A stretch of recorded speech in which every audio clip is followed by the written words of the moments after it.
show prep, no solid plan. Spins a yarn, recants a tale. The esoteric approach won't fail. Tune in, it's time for Common Man. Common Man, Common Man, charms the housewives like no one can. What'd you shoot? Where'd we play? Non-stop nonsense on deck today. Tune in, it's time for Common Man. Oh boy! Why should anybody aspire to be a common man, an average man? Do you realize what it means to be average? That means you're the best of the lousiest, and the lousiest of the best. Now, if we demand more and more for producing less and less, while the have-not nations encourage and inspire and indeed require hard work and maximum effort, if we deify the common men while they encourage and reward the uncommon ones, well, the end result of such a lopsided race as that is too obvious to require elaboration. I mean, it's like, hello?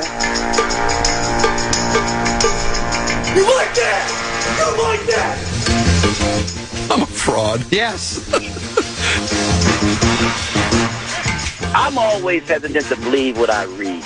You know what I mean? I think that still it comes down to society. Many times people are forced to believe what they read, and many times what you read might or may not be true. Ladies and gentlemen, we're seeing what a sophisticated offensive game plan looks like. You talk about game plan looks like. Game plan looks like. Game plan looks like.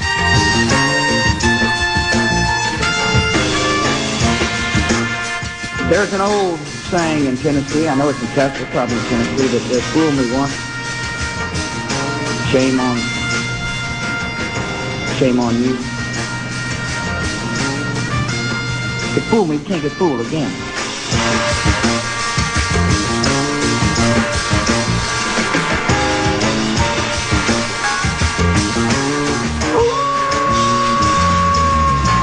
I'm going to make him an offer, Cameron. You guys are going to criticize whatever you want to criticize. Timberwolves superfan KFAN Stan Barrero.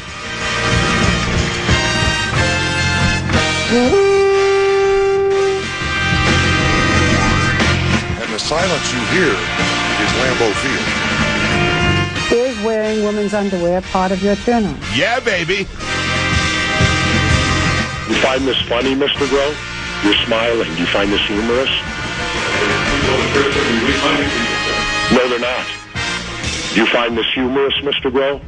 You're laughing and smiling. I'm just wondering if you do. You didn't answer my question, Mr. Groh. Do you find this humorous? No, I find it keeping the 4 years. At least you're not smiling and laughing now. Oh, I guess you're back at it again now. He's the clown from Brown. He's the fourth in the north. This is the common man, Dan Cole. And the refreshed and rested common man begins the Grumman 5, actually 3, but 5 sounds like more than 4. Greetings, good afternoon, and act you and yours. I am the common man, Dan Cole. I am what I am, and that's all that I am. And if I'm supposed to be somebody else, why do I look like me? We're here until 3 o'clock with a little of this, a little of that. Nonstop nonsense, tomfoolery, and skullduggery at its very best. A short week this week. It's a 4-day work week, of course, with a FedEx Friday. It's more like a 3-day work week for the common man. Fresh back from Camp Richard. I've had a number of people say, why do you call it Camp Richard? And maybe it's been so long since I've explained it. There are many listeners that aren't aware of what Camp Richard is. I think people know what Camp David is. Camp David is the secluded country retreat for the President of the United States. It's located roughly 62 miles northwest of Washington, D.C., in Maryland's something like 62 miles. Maryland's Catoctin Mountain Park. It has served as a highly secure location for wartime strategy, family rest and relaxation, and international diplomacy since the 1940s. It's formerly known as the Naval Support Facility Thurmont, operated by the U.S. Navy and controlled by the Naval District in Washington. The facility is a closed military installation and is not open to the public. Camp Richard, and you can just call me Dick for short, is Grandview Lodge. It's where I go to be to strategize, to rest, to recharge the batteries, so to speak. And I was there this weekend for the customary Memorial Day weekend. Myself, the First Lady, I'm the official unofficial ambassador to Minnesota Golf, and have the proclamation from Governor Ventura to prove it. And so, of course, if I'm the ambassador, my lovely wife, Helen, a.k.a. Potato, is the First Lady. And then I have my two boys, Deuce and baby brother Peter, which I created for my loins. And we were there. We had a great time. We played golf. And then we played golf. And, of course, met up with Jay from Boats and Beyond and went on a pontoon ride on Sunday. It was lovely. And I spend that time also not only just recharging the batteries and getting refreshed and ready for the rest of the summer here at the Fan, and for the rest of the year for that matter. I also take a long, hard look at myself, see where I've been, where I'm going, where I'm at. And as I did that, I came to the conclusion that I've been lying to myself for a long, long time, and lying to the listeners and lying to friends and family. And so I've made a major decision. And I'm going to start the transitioning process. Oh my gosh, you are above average at that. From the men's tees to the senior tees. That's what I meant by transitioning process. I hope I didn't catch people off guard there. But I'm starting to transition tennis because I just don't hit the ball as far anymore. Even when I hit it well, it's just, you can use this next time the Tenna Fitzgerald set sail. Nobody beats Father Time. Yeah. You just can't. And so it's like, I can rear back, and even if I steady as she goes and I hit the ball, right on the screws, I'm still just hitting it 225, 230. Occasionally it'll go out there 240. And, if everything is right, if the moon's in the 7th house and Jupiter aligns with Mars, I can still play white tees. Hell, I can do a blue-white combo. I was thinking about this as I was playing the Wick today. 15 years ago, I played the day before the men's club championship. I went to the back tees, the black tees. That's about 6,800 yards. Walked the entire golf course. Full disclosure, dewy green. So to me, it was a little bit easier to putt. They weren't, double cut and rolled like they do for the club championship. And I shot an even par 72. I don't think I could shoot 92 from the back tees now. I don't have the distance anymore. And so you go from the black, you go to the blue, and then you do a blue-white combo, then you do the white, then you do a white-gold combo, which is where I'm at now. But I think I'm about to just transition completely and go to gold tees. Would you think any less of me if I did that? No one beats Father Time. You're right. I mean, even when I don't want to have to hit driver hybrid into every hole. You don't. Like you were in Dallas this weekend, right? You were hitting driver 9, driver 8, driver wedge, right? Well, with how bad my driver was, I was hitting a lot of driver 4-wood. I might want to move up the tees, too. Yeah. Little, you struggled. You went 36-36, right? Yeah. And how'd it go? Not great. I enjoyed my time, enjoyed the friend who invited me down there. I felt bad for him that he had to watch me play, and I was very Timberwolves-like. I was moody. You were moody? I was very moody. I was very Wolves-like. So I feel bad for him that he had to deal with that. Did I predict what would happen pretty accurately, where you would struggle for the first? You played 36 holes each day. So you'd struggle the first 36. You'd struggle the next 18. And when you get to the final 18, you'd slowly start to incrementally hit it a little bit better. And by the time you were ready to leave was about the time your game was starting to sort of come together, right? Is that how it always works on vacation? That's how it would have worked. The first round was actually my best round. Oh, really? And it just got worse and worse to the point where, like, if I wasn't on vacation, I would have walked off the golf course. It was that bad. Did you keep score? Did you Loy bip it, lack of interest, ball in pocket, or did you score right to the bitter end on every round? Well, the last round we had to leave 3 holes early because we had some weather coming in, and we couldn't wait it out because I had to get to the airport. So that was probably your best score because you only played 16. Yes. You only played 15 holes. We only played 15 holes there. Yeah. It's a trying game, isn't it? Well, you know how progress, we always say progress is not linear. It's not a straight line. Yes, yes. I felt like over the last couple of years, like my mental part of the game has gotten a lot better, and I felt like that just took a big dip. Yeah. So we were getting better, took a huge dip, and hopefully we'll get better again. Yeah, I just don't know how much longer I can subject myself to these kinds of emotions, is what I'm trying to say. But we did have a great time up at Grandview. We did. We teed and greened it. We spent some time on the boat, as they say, some time by the beach. We did play a lot of golf, baby brother Peter and I. Meanwhile, Deuce was running. He's getting ready for Grandma's Marathon. He'd go on 16, 17, 18-mile runs.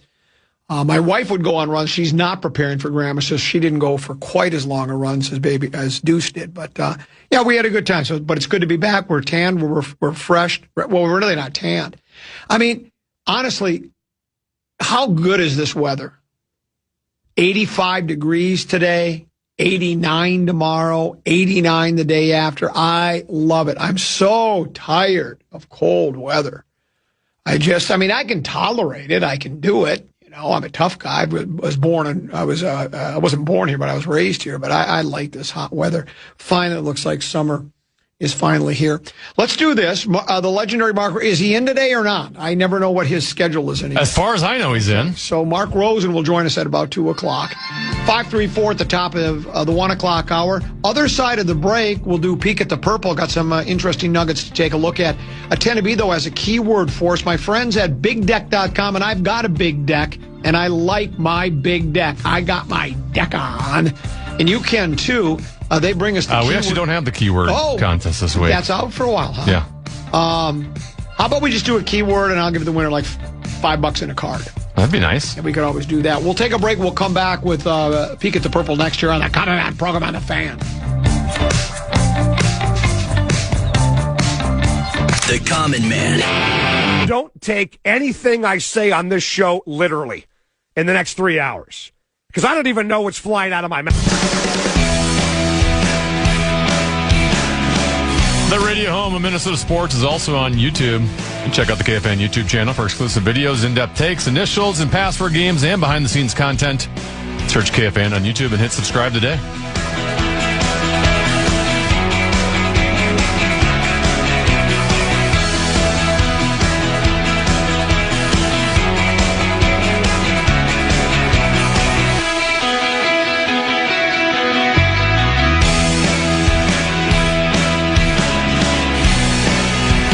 Couple 13-14 past. Time now for Peek at the Poiple. Peek at the Poiple is brought to you by our pals at Affordable Electric, your old home specialist. Month of May is Electrical Safety Month. Affordable Electric is here to remind you safety starts at home or your business. Their licensed electricians are ready to help you with safety inspections, surge protection, panel upgrades, and more. Even small issues can lead to a big problem with your spaces. Old or new, Affordable Electric will make sure your electrical system is safe, efficient, and up to code. Call today, 612-331-VOLT, 612-331-VOLT, or reach out at affordable-electric.com. And remember, Affordable Electric is oh boy, shockingly affordable. Not a lot tend to be, unless you have something Viking related. Other than I saw a piece in The Athletic late last week. They did a how did they phrase it? Game to most look forward to, most exciting, biggest game for each team. And for the Vikings, they highlighted Week 9 against the Buffalo Bills. It says two of the NFL's biggest stars in Justin Jefferson and Josh Allen, a primetime Monday night matchup at U.S. Bank Stadium, one of the league's best venues for theater. In 2022, the last time Minnesota and Buffalo squared off, the matchup produced one of the most entertaining regular season games in recent memory.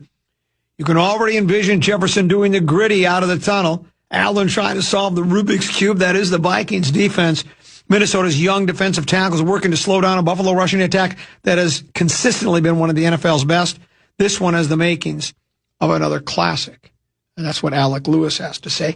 And it does, but like we say, tend to be on paper. They always do, right? And then you go, well, once we get to that, I mean, by the time we get to Week 9, either team could be, let's see, week 9. So let's say they don't have, I don't think the Vikings, is the Vikings bye late? I don't recall. I thought it was. I thought our bye was late. We're early this year. Are we early this year? Yeah. Week 6. Oh, week 6. So throw out that. So by the time we get to week 9, that means we will have played what, 7 games. I mean, we could be 1-6 at that point. You know what? We're not going to be 1-6. Probably closer to 6-1. But things can change in a hurry in the National Football League. But it does have all the makings. I remember that Buffalo game. Wasn't that the one with the brilliant catch by Jefferson? Yeah. Or I have that confused. There was a lot going on in that game, but yes. Yeah, there was plenty going on in that game. Remember we didn't get in from 4th and 1, so then Josh Allen just had to kneel and he fumbled it in his own end zone. That's right. That does now your my memory is being refreshed.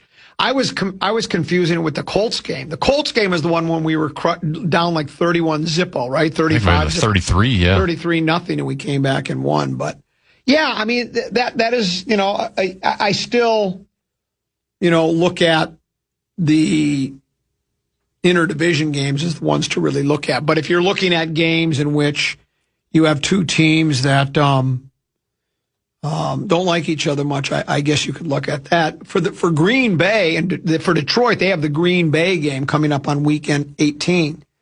Says Lions-Bills open Buffalo's new stadium on Thursday night. Thanksgiving versus the Bears goes without saying. The Germany game against the Patriots is a great matchup, but I'll go with a game that could decide the NFC North in the final week of the season.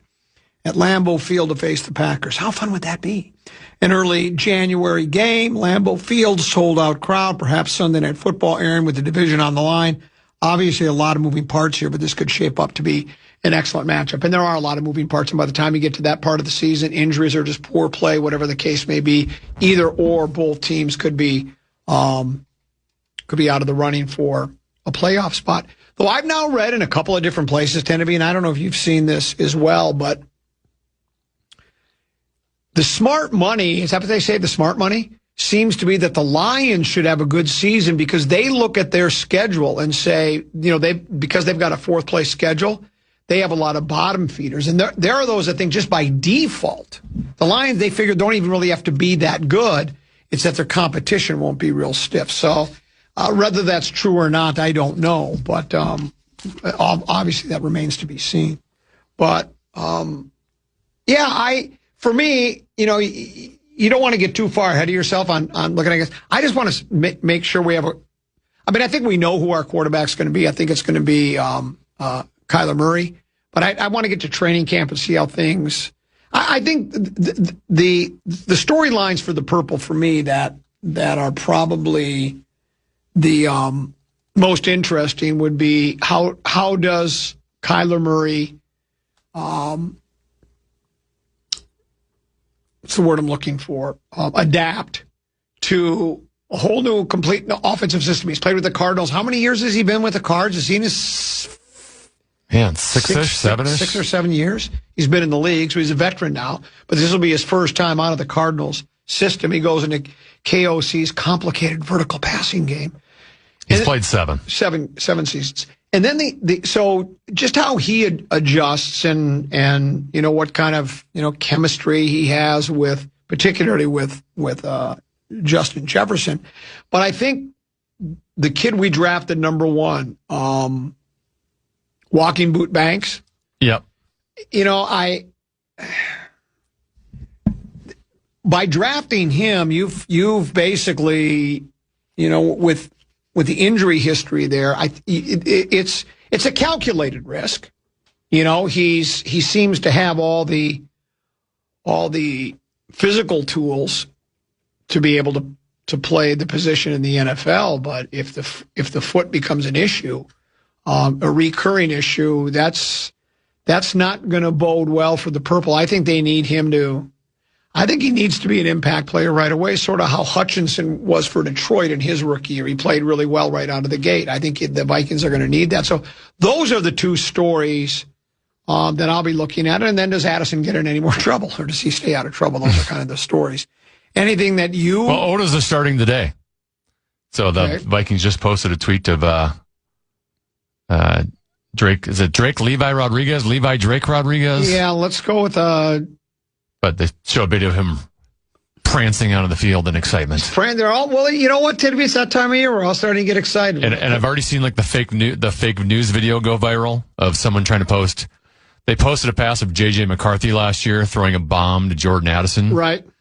And then this year they sent the same video of Kyler Murray throws a bomb to Jordan Addison just to get clicks, and people fall for it. Yeah. So it's you're saying it's a fraud. Fake news. Yeah, it's Rosen-like. Is what it is. So, and Oda's they're short, right? Organized team activities. It doesn't go on for very long, I don't think. Then they take another short break, and then they come back for minicamp. Minicamp is June 9th. Yeah, June 9th, and then it's the training camp itself. I'm assuming we'll be out at training camp as we always are. They'll extend an invitation to us to come out to the new Winter Park, the TCO Performance Center. And we are scrimmaging. Who do we have this year? Baltimore. Joint practice is what they call it. And that is here, right? It's at our place. It's at our place, which is always kind of fun. So we'll see how. Obviously, they're always going to come here because we just have the best facilities and the best ownership in the world. Yeah, we have the best place to play. There's no question about that. So we'll see how that goes. But yeah, I can. Last year at joint practices, we played the New England Patriots. Right. In many respects, we're the better of the two teams. Okay. And look where they ended up and look where we ended up. Yeah. They got to the big game. They did get to the big Shows game. you how important that quarterback position is. Yeah, well, yeah, that means everything. And so we'll see. And that's why I think, and when you read the reviews of, when they grade the teams and what they did in the offseason, Vikings get a fairly high grade from most so-called experts, I think, just because of maybe what Murray represents, a fresh change at quarterback and somebody has significantly more experience and more success, even though he's been up and down, but he's had more success than 9. But also for the bargain rate they got him at. I think we're paying, under $2 million for the season, right? That's it, because Arizona's got to cover the rest of that. So we'll see how it goes. It'll be fun. Maybe we'll get Kyler out there. I don't know if we'll get a chance to talk to him, but we'll see how that goes. Peek at the Purple, brought to you by... He sounds like a Barrero guest. Oh, what's that? You said Kyler, right? You're talking about Kyler? Oh, yeah. Yeah, let's face it. Yeah. Out of the shows that are going to be out there, we're third in the pecking order of who gets a Kyler Murray type guest. Yeah, and they would even probably put Kyler Murray on with the Power Trip, even though they're going to be in studio. They put him on before they would do with us. Let's go ahead and let's break. Peek at the Purple, brought to you by our friends at Affordable Electric. Remember, for all of your electrical needs, it's affordable-electric.com, affordable-electric.com. Talk a little hockey and a little hoops. Other side of the break, Common Man program on the Fan.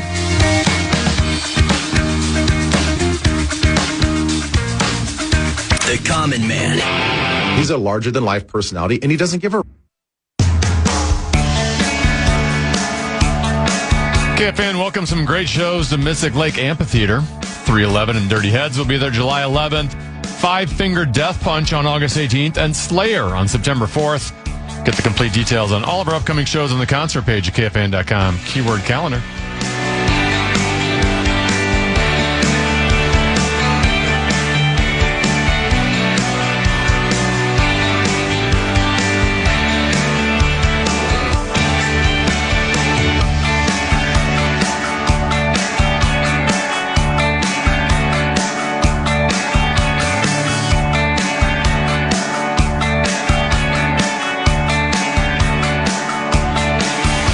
Double 13-14 past. I'm Common. East 10 and B. Mark Rosen will join us about 2. Modern Sportsman, you just heard Nordo doing a commercial for that fine sponsor. But what caught me off guard is he talked about shooting a short barrel 308.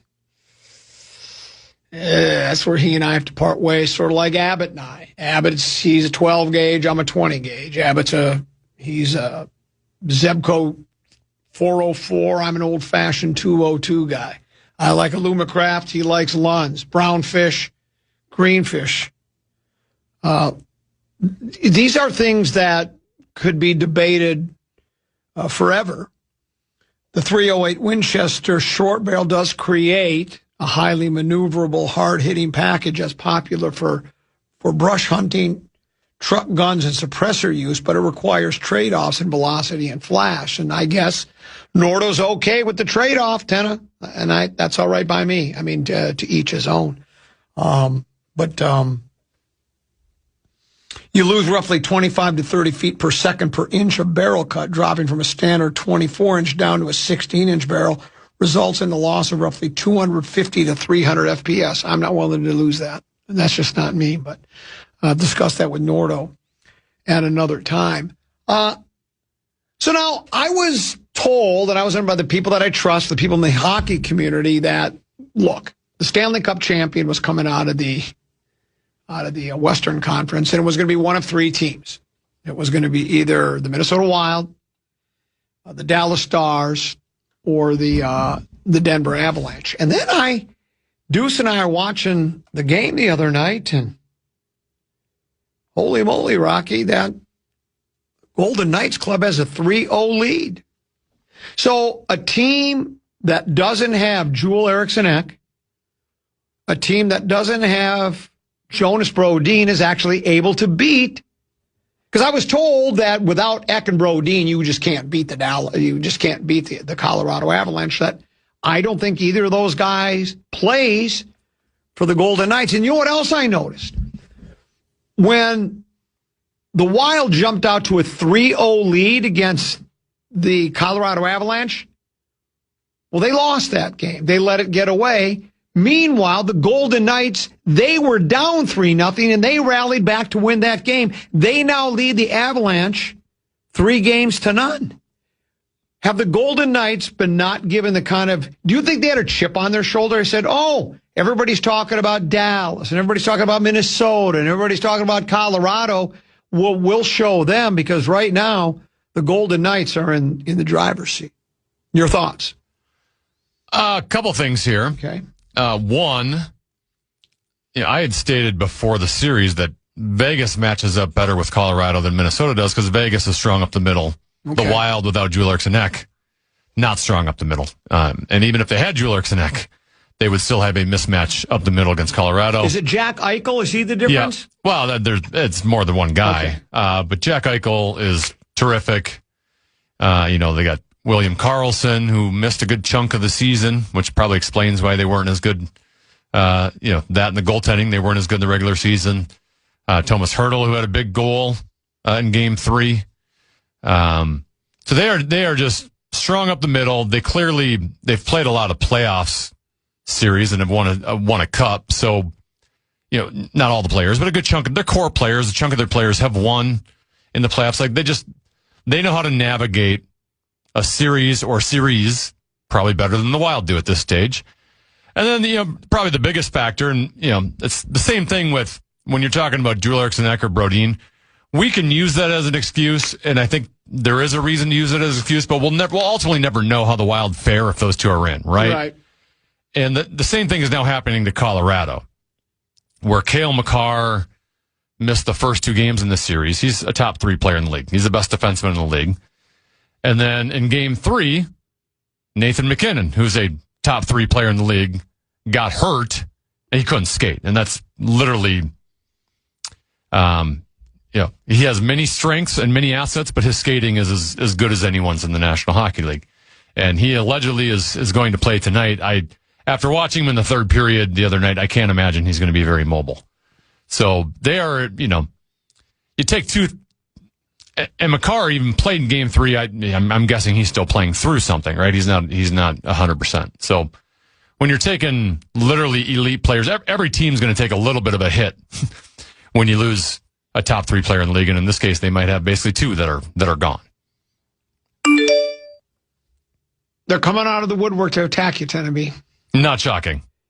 Common. Will Tenneby issue an apology? He said the Denver Avalanche were virtually unstoppable and that who won the Avs Wild Series was sure to be the Stanley Cup winner. No respect for VGK. What do you think of the Knights now? Now what do you think? First off, the beauty of sports is none of us really know who's going to win, right? Sports would be very boring if the team we all thought was going to win would win every time. And that's what makes it great. And there's more than just what's written on paper as to who's going to win a playoff series. That's what's fantastic about it. There's momentum. There's coaching and tactics and but when I made Colorado Avalanche statements, that was with the assumption that Nathan McKinnon and Cale Makar are healthy. They are not. So things change. Same thing with the Wolves, right? Like the Wolves, if we had Dante DiVincenzo and a healthy Anthony Edwards, I think they probably perform better against, I'm not saying they guarantee they win the series, but I'm guessing they push the Spurs a lot more than they did when they don't have those two guys at 100%. Oh, of course Tenneby was saying Vegas all along. I didn't say Vegas would beat them. No, I predicted Colorado to win. I just said they match up better against Colorado than the Wild do. Captain Hindsight, Tenneby. They're just, they're relentless. Now you know how I feel when I get beaten down by the listeners. They hear everything. Here's one. This is a little different. The Golden Knights didn't have to play the Wild. Maybe the Avs are beaten down and broken. Well, I don't know if that's the case, but I suppose it is. Sometimes you play a really tough, rugged series. You can take a lot out of the club. I don't think the Denver Avalanche would have overlooked the Golden Knights, and you're right, the McKinnon injuries and the Makar injuries would certainly factor into it. But you want somebody to do a Moose L or break a chalkboard and say, let's go. But it looks like, I'm sure teams have come back from a 3-0 deficit before, but this doesn't seem likely, especially with... Well, I heard Eric Johnson, former Colorado Avalanche player, now broadcaster. Mm-hmm. He was on with Rooster today. I thought he made a good point of Colorado really hasn't faced adversity this year, right? They were the clear number one team in the league the entire season. The threat of not making the playoffs, the threat of not being the number one seed was really never pushed too much. Dallas got close to them at stretches. They did not face adversity in the LA Kings series. They won in 4 games. Didn't face a whole lot of adversity in the Wild series. No. They got knocked off in game 3, but overcame that. And now it's kind of the first time that all season long that their group has taken a punch. And then I think it's harder to go up against that adversity when Cale Makar's on 100%. And after seeing Nathan McKinnon skate the other night, you could even Jared Bednar, the head coach's comments after were like, that's a defeated bunch. And I would never say never, because if there's anyone that could reel off 4 straight wins, it would be a healthy Colorado Avalanche team, because they are still dangerous, but they look just mentally and psychologically broken. And the manner in which they gave away game 3 too, right? When you have a 3-0 lead. Didn't Tenneby say that Jack Eichel was a bad fit for the Wild when people wanted to trade for him? No, that was Kevin Fallness. Please do not put me in that category. Yeah, see, isn't that funny? People hear what they want to hear. This is how reputations are ruined. Tenneby is the Jolly Green Giant. I gotta see if I can find that audio, because he was nominated for preposterous statement. He basically kind of went Shohei Ohtani on it, like, where are we going to slot him in here? Right. Yeah. Not a good fit, he'd have to start as basically the 13th forward. This one says Tenneby, and then it's got the beep. Here's the Kevin Fallness preposterous statement regarding Jack Eichel. He'd be a role player here, but he'd have to swallow that before coming here. First of all, I'd want to know that he's healthy. And again, this is all hypothetical, so let's just, of course it's hypothetical. But let's just pretend it's hypothetically, let's say the Wild were interested in bringing Jack Eichel to Minnesota and putting on the logo and the cool retro jersey and all that. First of all, I'd want to know that he's healthy. Second of all, I'd want to know that between the ears he's healthy, because he's got to know that he's going to be a role player. He's not going to be the captain. He's not going to be the guy. You got Kaprizov, you got Spurgeon, you got some other good. So you're going to fill a role here. He'd be a role player here. I always love fighting for minutes. Maybe you throw him on the penalty kill occasionally. Yeah, occasionally. Maybe you could. You know what you could do. Send him down to Iowa and work with some of the younger guys, kind of in a leadership role. Maybe you could do that. I'd take him as our number 1 center. here's another. This is an email that came into. I don't have the email sounder anymore. Where did that go? That's the one I lost. No! Oh, well. It says, Canadians won Game 1 of the Stanley Cup and are doing it with guys that could still be playing college hockey. Read Teneby, just the ages, and see if he knows what they have in common. They're all playing for Montreal and winning without experience. Suzuki, 20. Where do you want your email notification, by the way? Oh. I can get it for you. Where do you? Oh, it looks like you took away a Kaprizov. Yeah, I added a Kaprizov. There. Suzuki, 26. Caulfield, 25. Hudson, 22. Slavkovsky, 22. Demidov? Yeah. 20. Dobson, 26. Kapanen, 22. Baldock, 23. Newhook, 25. Is it Dobes or Dobus? How would Rosen pronounce it? This is how you build a long-term winner. Billy G, not constantly signing old guys like Foligno, Johansson, Hartman, etc. as stopgaps. Canadians didn't draft all of them. They acquired them via trades when they were just prospects. So it sounds like he's criticizing the approach of Billy Guerin and that the Canadians who, how did they win games when they only get 12 shots on goal a game? I watched that game last night. Now, they did lose last night. They had 12 shots on goal with 4 minutes to go in the hockey game, and their opponent, who were they playing? Carolina Hurricanes. They had like 36 shots, but nevertheless, and there was the one game they won. It was a game 7 in the previous series. They only had 9 shots on goal and won the game. But according to emailer guy, he's saying that what the Canadiens have done is they've just drafted young guys and they've developed in the Canadiens system. I have lots of thoughts on this. Okay. One, if the Wild played a playoff series against the Montreal Canadiens, the Wild would win the series. Okay. So just because the Wild have been eliminated before Montreal does not mean Montreal's in a I think a less challenging conference as well. 2, Montreal did bottom out for a long time. It's a lot easier to build with young players if you are bad for 5-6 years in a row. 3, the Wild do have some good young talent. Kaprizov isn't as young as those guys, but still 29. Matt Boldy's 25. Brock Faber's 23. Quinn Hughes is 26. So your core players are still young. Yeah, are a lot of your role players getting up there in age? Yes. But you still have a young core to build around. And then, not that Bill Guerin is a perfect GM, and he's made moves that I disagree with, but he came into this in a completely different situation, I'm assuming, than Montreal's GM did. When Bill Guerin came here, Kirill Kaprizov was drafted by Chuck Fletcher. Matt Boldy was drafted by Fenton. So it's not like Bill Guerin got like this mold of clay and said, I can do with whatever I want. Like, you already kind of had a young core already built in, and you're trying to build around that young core. So I think the Wild are in a pretty darn good spot. They were one of the 5 best teams in the NHL this year. There's no reason they shouldn't be contending for a Stanley Cup for the next 3-4 years. And I do think they are going to be a destination that some other, as Brewer would say, big knockers are going to want to come to.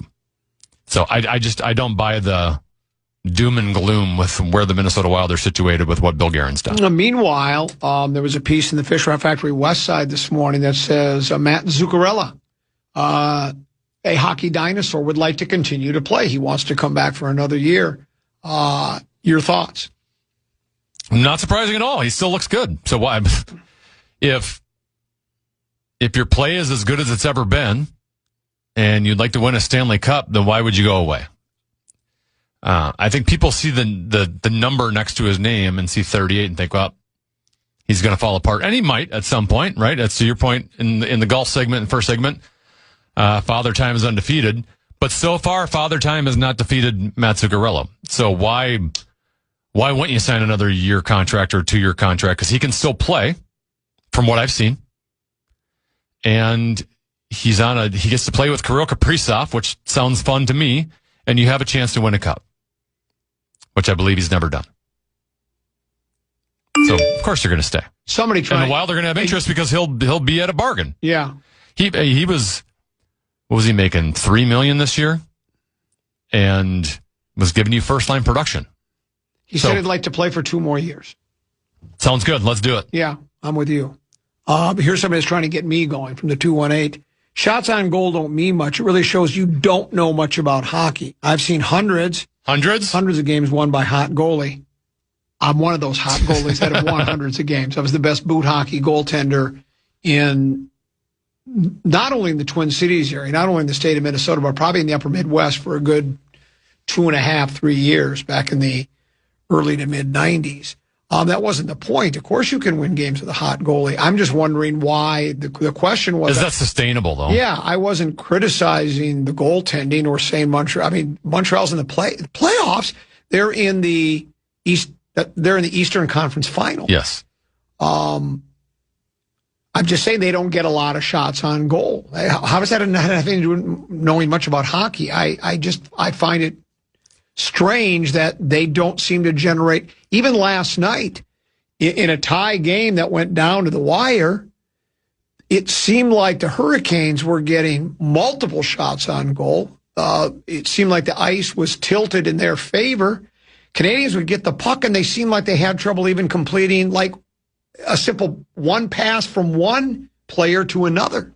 I just find it strange and thought, is there an explanation as to why the Canadians don't seem to be able to put the puck in the net as often as some of the other teams, or maybe they have been scoring a lot, but it sure seems strange. It is bizarre because this isn't a one-game thing. They've had multiple games where in this series where they've had 12 shots on goal. They had 9 shots. I mean, that is unfathomably low.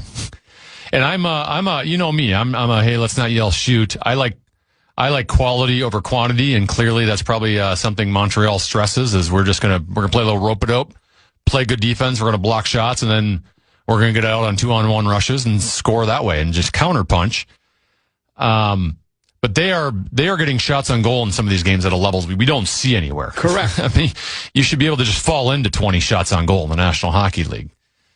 And so they've been winning, and they've gotten to this point where they're in a series against Tampa Bay to go to the Stanley Cup.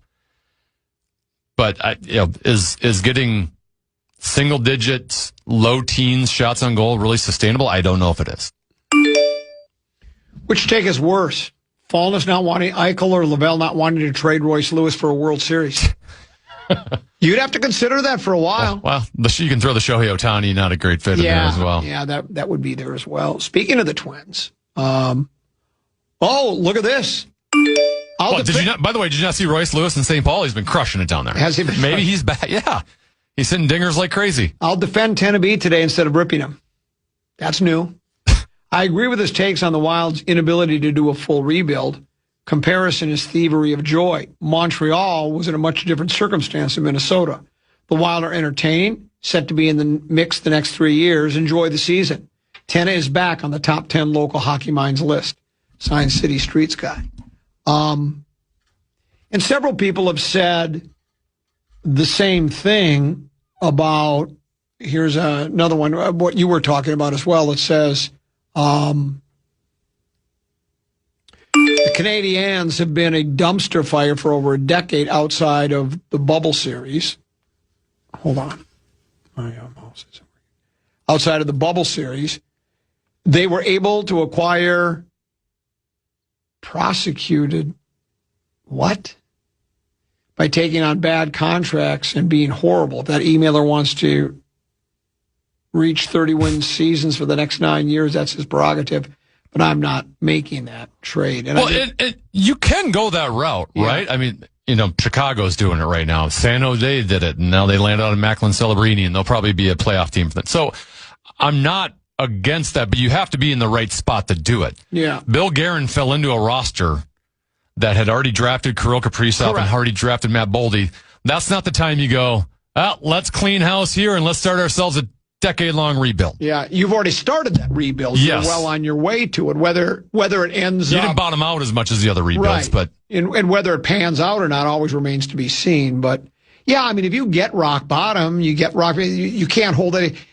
Again, the question would be to any sport, for any sport, a sports fan, for your favorite team, would you be willing to be relevant every year, sort of kind of in the mix, and you make the playoffs more times than you don't, but you don't really threaten?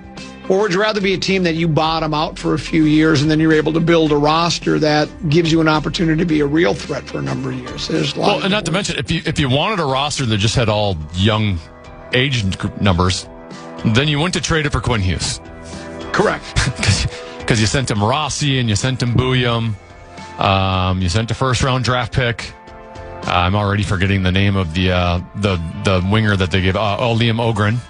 Right. Well, and so you'd have a roster with a bunch of young 20 players on you, but that doesn't mean you're going to have success in the playoffs. And the one factor that people, I don't know if they always take into account, is the final decisions in any franchise is by the owner. And we know how much Craig Leopold wants to win, and he wants to win now. And I'm sure he's at the point where it's like the Vikings with the competitive rebuild, right? We're not going to strip it down. We want to continue to tinker with the roster and improve it, but we still want to win football games and be in the mix. And I'm sure that Leopold's like, I want to win some hockey games. We got some good core pieces. Let's go for it. And that gave Bill Guerin the green light to say, let's go trade for Quinnesota, right? This is the best roster construction this organization's ever had. So I feel like now is weird. The timing of it is bizarre to hear people complaining about how we constructed a roster. It's never been as good. And like I said, they have potential the next 3-4 years here to win a cup. I'll tell you this. Doesn't mean it's going to happen, but... Our Golden Knights club is starting to catch on with me right now, though. Go Knights. We'll break. We'll come back. Tenneby's got 5-3-4. Tenneby, you have a tease for us? Yeah, how are we supposed to feel about another former Minnesota athlete having success elsewhere?